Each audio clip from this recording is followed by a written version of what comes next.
लेकिन 90s से लेकर 2005 तक यादव समाज की आर्थिक स्थिति में क्या बदलाव आया, सिवाय इसके कि उनको सपोर्ट मिला कि वो थोड़ा अकड़ में रहे। 90s का दौर भले बॉलीवुड के लिए सुनहरा रहा था, लेकिन बिहार के लिए वर्स्ट रहा था। उसी 15 साल के शासन का नतीजा है आज बिहार और बिहारियों को बुरा भला कहा जाता है। उन्हें वोट देने वाले कल भी गरीब था और आज भी गरीब है।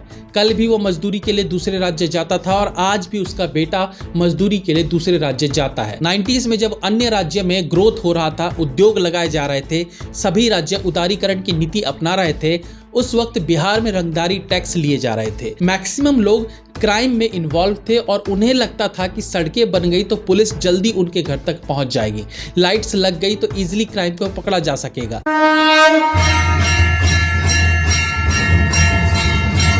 बिहार नाम सुनते ही मन में क्या आता है?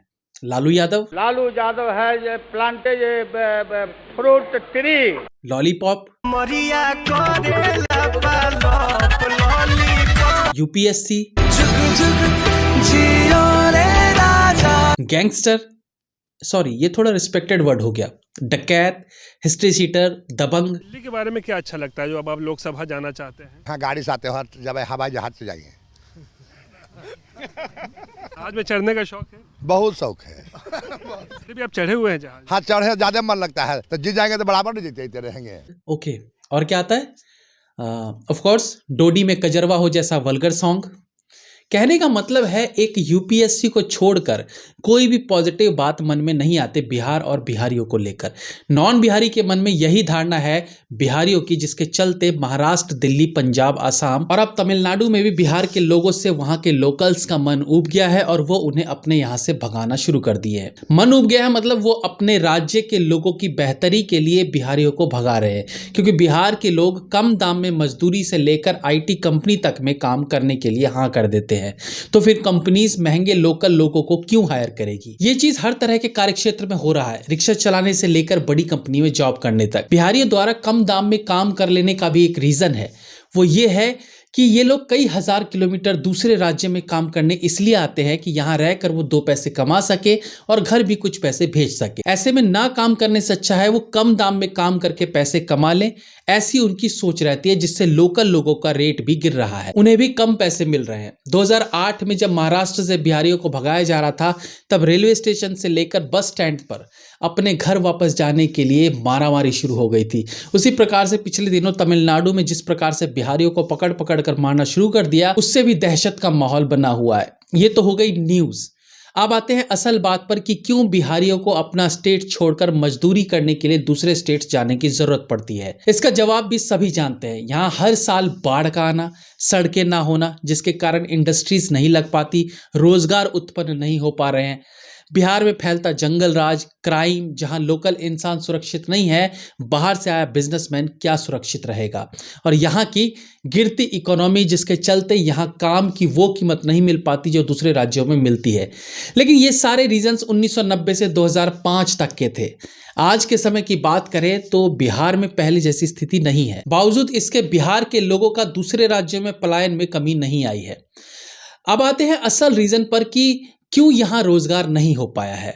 बाढ़ की समस्या से बिहार कई सालों तक प्रभावित रहा। अभी भी बाढ़ प्रभावित जिले हैं, लेकिन अब पहले की तरह नहीं है। रीजंस की डैम बने हैं, दूसरे उपचार किए गए हैं ताकि बाढ़ ना आए। आज काफी हद तक सड़कें और लाइट्स की समस्या खत्म हो गई है, लेकिन ये काम पहले भी हो सकता था, तो क्यों नहीं हुआ? क्योंकि राजनीतिक लोग ऐसा करना नहीं चाहते थे। उन्हें केवल अपनी जाति के वोट लेने थे और मंत्री बनने के बाद जो फंडिंग राज्य के विकास के लिए आती थी वो उनकी जेब में जाने लगी। तो कहां से लाइट्स आती, कहां से सड़कें बनती? सबसे बड़ा रीजन जो आज भी है वो है बेरोजगारी, जिसका रीजन है बिहार का जंगल राज। आज बिहार में दोबारा से 90s से लेकर 2005 वाली स्थिति उत्पन्न होने लगी है। आए दिन गैंग वॉर्स, लूटपाट, डकैती की घटनाएं सामने आने लगी हैं। तो बाहर का व्यक्ति क्यों यहां आकर इंडस्ट्री लगाएगा? हम जमीनी बात करेंगे, ऐसा क्यों होता है, जिसका एक ही जवाब है जातिवाद के आधार पर वोटिंग। बिहार पूरी दुनिया का एकमात्र राज्य है जहां नेता की जाति देखकर वोट दिया जाता है। उसके बदले में वो नेता चाहे अपनी जाति वालों के लिए कुछ ना करे, तो भी हर 5 वर्ष में वोट अपनी जात के नेताओं को ही जाएगा। नेता इतना भर कर देते हैं कि अपनी जाति के कुछ छुटपुटिये लोगों को किसी कानूनी पचड़े से बचा लेते हैं या कभी जमीनी विवाद से बाहर निकाल लेते हैं। ऐसी छुटपुट चीजें उन लोगों को उनकी वोट के बदले में मिल जाता है उन नेताओं द्वारा।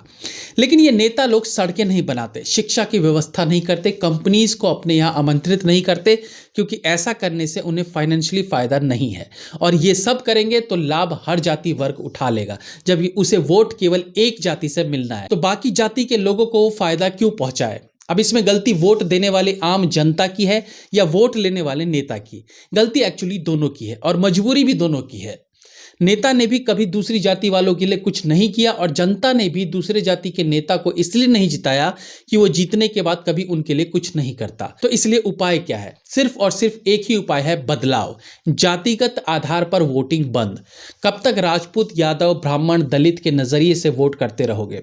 उसी का नतीजा है कि आज तमिलनाडु में पकड़ पकड़ कर बिहारियों को पीटा जा रहा है, जान से मार दिया जा रहा है और रातों रात वहां से बिहारी अपने गांव के लिए भागने पर मजबूर है। आज अगर शिक्षा, स्वास्थ्य और रोजगार बिहार के अंदर ही उपलब्ध होता तो क्या जरूरत थी इन लाखों करोड़ों लोगों को अपना घर द्वार छोड़कर दूसरे राज्यों में जाकर मजदूरी करने की? अगर बिहार भी अन्य राज्य की तरह होता तो यहां रहकर एक अनपढ़ भी पान की दुकान, चाय की दुकान खोलकर अपना और अपने परिवार का अच्छे से निर्वहन कर सकता था। उसे दूसरे राज्यों में मजदूरी करते हुए मालिक की गालियां खाने की जरूरत नहीं पड़ती।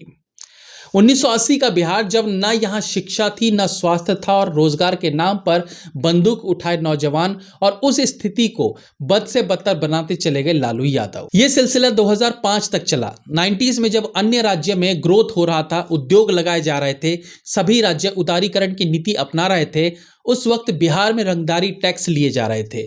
बाहर से आए इंडस्ट्रियलिस्ट का अपहरण किया जा रहा था। जाति के नाम पर लोगों को आपस में लड़वाया जा रहा था।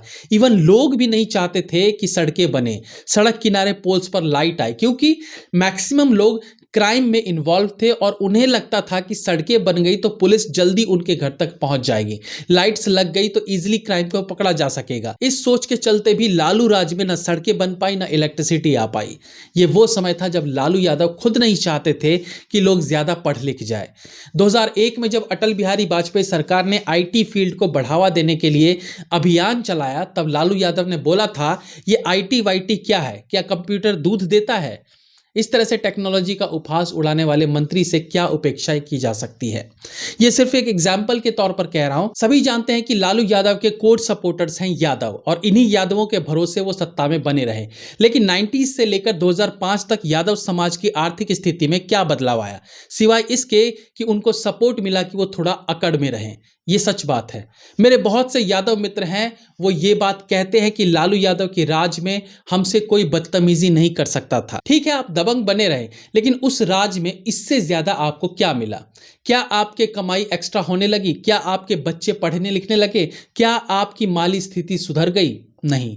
आज भी यहां से हर दूसरे घर का बच्चा दूसरे राज्य में मजदूरी करने जाता है। आज भी दूसरे राज्य में बिहारी पीटा जा रहा है। अब कहां है वो यादवों के रहनुमा? लालू यादव इतने साल सत्ता में बने रहे, लेकिन जब उन पर घोटाले का आरोप लगा और उन्हें रिजाइन करना पड़ा तो अपने बदले अपनी वाइफ को CM बना दिया, फिर बेटे को डिप्टी CM, दूसरे बेटे को एक और मंत्री। आखिर इतना सब देखने के बाद भी आम बिहारी नागरिक इस बात को क्यों नहीं समझता कि नेता को जाति के अनुसार नहीं, उसकी काबिलियत के अनुसार चुनना चाहिए, तभी वो राज्य का विकास कर सकेगा। नहीं तो इसी प्रकार से मुंबई, पंजाब, तमिलनाडु में मार खाते रहना पड़ेगा।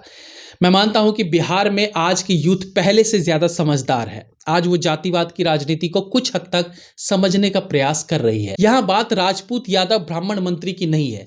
यहां चाहिए वो जो किसी भी जाति का हो, लेकिन जिसकी सोच बिहार को बदलने की हो, जिसके दिल में अपने लोगों के लिए दिल से प्रेम हो, वोट वाला प्रेम ना हो। ऐसे बहुत से छुटपुटिया नेता घूमते हैं बिहार में जो कहते हैं हम आपके साथ हैं, हम आपके लिए ये करेंगे, वो करेंगे, आप हमारे भाई हैं, फलाना ढिंकाना। ये सब नहीं चाहिए। 90s का दौर भले बॉलीवुड के लिए सुनहरा रहा था, लेकिन बिहार के लिए वर्स्ट रहा था। उसी 15 साल के शासन का नतीजा है आज बिहार और बिहारियों को बुरा भला कहा जाता है। लालू यादव हमेशा से लग्जरी लाइफ जीते आए हैं और आज भी उनके बेटे कल भी युवराज वाली जिंदगी बिता रहे थे और आज भी उन्हें राजा बनाकर लालू जी चैन से दुनिया छोड़ेंगे।